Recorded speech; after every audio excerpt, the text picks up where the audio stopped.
90-year-old great-great-grandmother is being called a pioneer in the medical industry after becoming the oldest person to go through an experimental treatment. As Paula Tutman explains, thanks to her success, the procedure could impact thousands of lives. Hey guys, I want to introduce you to Helen. She's 91 years old, a former piano teacher, but she's proof positive that you're never too old to learn and never too old to teach.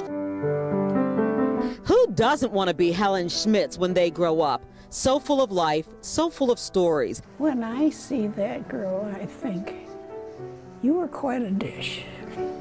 You know, no wonder you got that good-looking guy.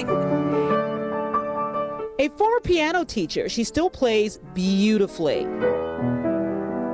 She is the very picture of health at 91 years old. But just 14 days ago, she received terrifying news. And Dr. O'Neill told me, he said that I was a time bomb waiting to have a stroke. A blood clot in the appendage of her heart. That really took me down a peg or two, you know.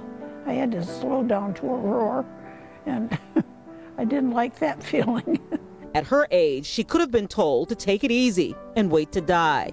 But the surgeons of Henry Ford Health System had something else in mind. They wanted to perform a procedure called a dual Watchman. It had never been done before with someone her age. So the Watchman is a device that goes into the heart, and it's like a plug that goes in and closes off the small chamber called the left atrial appendage. But she had a clot in her appendage already.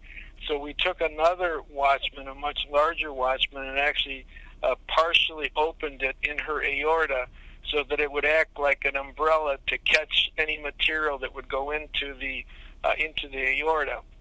And so that way we could prevent clots from going into her brain. So what happened? Life. The life of a vibrant 91-year-old was restored. And what doctors are learning from this woman and this procedure is that they can now expand the age and the range of candidates eligible for this procedure, since their test, nonagenarian, is doing so well. Well, sometimes, you know, under the table, if I hear music, and you know, I get my feet going, you know, I do da-cha, cha-cha-cha, cha-cha-cha-cha. I can do these things, you know. I'm just so blessed that I'm that person. Isn't that wonderful? It is. Oh, gosh.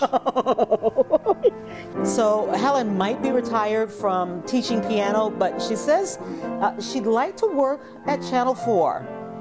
I told her I'm going to look into this. I think I better watch my job. I think she can take me. Back to you.